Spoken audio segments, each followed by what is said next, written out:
नामदान प्राप्त कर लेता है और वहां से साधना फिर शुरू कर देता है। यदि बीच में फिर उसकी साधना अधूरी रह जाए और फिर वो अपना शरीर छोड़ दे तो फिर उसकी संभाल हो जाएगी और ऐसी जगह पर उसको जल में दिलवा दिया जाएगा कि फौरन सत्संग में फिर आकर और नामदान को प्राप्त कर लेगा और जहां से साधना छूटी है फिर शुरू कर देगा। वहां तक के लिए उसको कोई मुश्किल नहीं पड़ेगी। वो आनंद फानन एकदम तत्क्षण बताते ही उसका काम होगा और आगे उसके लिए थोड़ी मेहनत करनी है। इस तरह से जीवों की नामदान देने के बाद संभाल हर तरह से होती रहती है, बशर्ते यह है कि आप कोई बुरा काम न करें,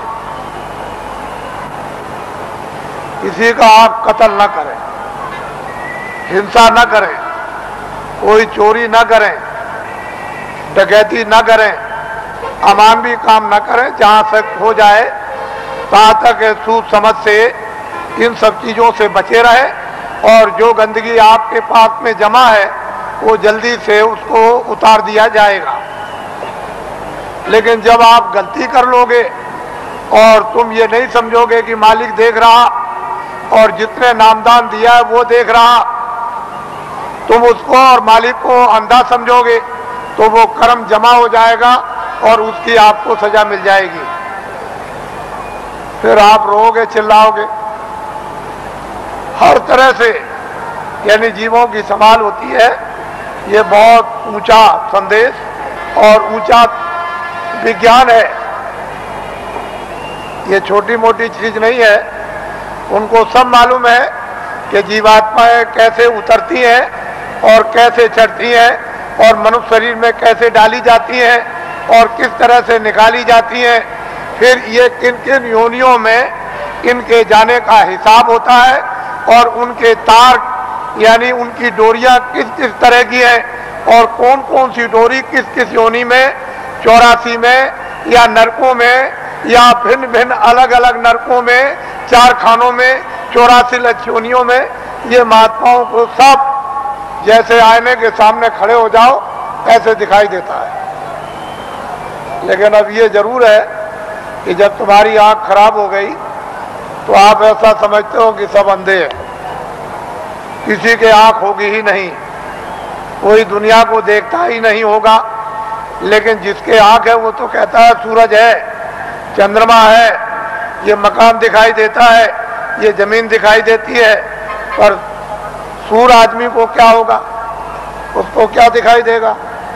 इसलिए जगत अंधा हो गया है और बहरा हो गया। वो महात्माओं को पहचान नहीं पाता, समझ नहीं पाता, उसके पास समझने की बुद्धि नहीं और आंख अंधी हो गई तो कैसे पहचाने? कहीं अगर उसको हाथ में आंख हो गई होती, वो दिव्य नेत्र ज्ञान चक्षु खुल गया होता, तब तो उस नूर में, उस प्रकाश में पहचान लेता। तो हिंदुओं और मुसलमानों और सिखों और ईसाइयों, ये जाति दौलत, ये जन्म जात की संपत्ति महात्मा फकीरों के पास सबकी है। जो भी इच्छा करे, हिंदू, मुसलमान, सिख, ईसाई, वो महात्माओं के पास जाकर के इस दौलत को ले आए, इस संपत्ति को ले ले। ये सबकी है, किसी एक की नहीं है। और जो इसमें भाव भक्ति करेगा उसको ये दौलत मिल जाएगी। भक्ति नाम किसका है? आज्ञा का पालन, और कोई भक्ति नहीं। भक्ति नाम कोई तस्वीर देखने का नहीं। तुमने मंदिर में मूर्त देख ली तो इसका नाम भक्ति नहीं, या तुमने गाना गा लिया, कोई प्रार्थना कर ली, इसका नाम भक्ति नहीं। जो महापुरुष आदेश दे उसका तुम पालन प्यार से करो, इसको कहते हैं भक्ति। यह है भक्ति। हमने राम को नहीं देखा, हमने कृष्ण को नहीं देखा, हमने तुलसीदास को नहीं देखा, हमने मोहम्मद साहब को नहीं देखा, हमने ईसा मसीह को नहीं देखा, हमने पैगंबरों को नहीं देखा, हमने योगियों को नहीं देखा, ऋषि मुनियों को नहीं देखा, तो आप किसका पालन करोगे? रामायण समझ में आती नहीं, गीता समझ में आती नहीं, कुरान समझ में आती नहीं। अगर समझ गए होते तो रहम ना आ जाता, फिर जालिम तो नहीं रहते, हृदय में दया नहीं आ जाती। निर्दयी तो नहीं रहते, लेकिन वो तो तुम्हारी समझ में आता नहीं। तो भक्ति नाम है आदेश का पालन। जो आदेश का पालन कर लेगा वो तो महात्मा बड़े दूर के देखने वाले होते हैं। वो धीरे धीरे धीरे धीरे धीरे धीरे चारों तरफ से जाल डालकर और ऐसा तुमको फंसा लेंगे, पहले कुछ नहीं बोलेंगे, धीरे से फिर फंसा लेंगे, और जब शिकंजे में आ गए तब फिर ठीक करेंगे।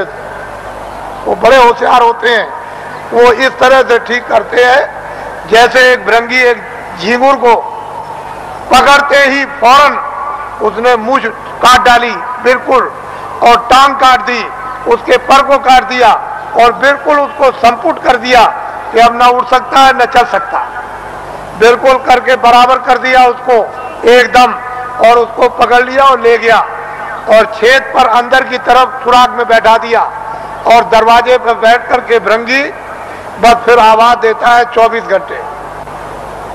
जब उसने भृंगी ने आवाज दिया 24 घंटे के अंदर, तो उसने अपनी सारी शक्ति को झींगुर में भर दिया, तो पर भी जमे आए, उसके पैर भी जमे आए, उसकी मूछें भी जमे आई, और बस 24 घंटे के बाद जो निकला तो फौरन उसने दूसरे को पकड़ा और उसको संपुट कर दिया। तो महात्मा बड़े होशियार होते हैं, तुमको नहीं मालूम कि वो कैसे पकड़ते हैं, आपको कुछ नहीं पता, जानते ही नहीं हो। इसलिए आप ये मत समझो ये सूखा सत्संग नहीं है। आपने कल देखा अपनी आंखों से कि 4 बजे से लाइन लग गई और सारी रात जाड़े में बैठे रहे, तो आपको ये जानना चाहिए कि सारी रात जगह एक तपस्या की, ऊपर से सर्दी थी और लाइन में धीरे धीरे बैठ करके खिसके हैं, धीरे धीरे आए और लाइन अभी तक लगी हुई है।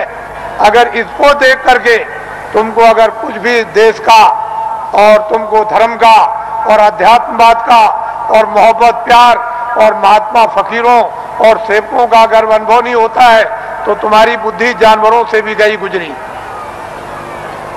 फिर तो मैं ये कहूंगा कि जानवर ही अच्छे, आदमी अच्छा नहीं।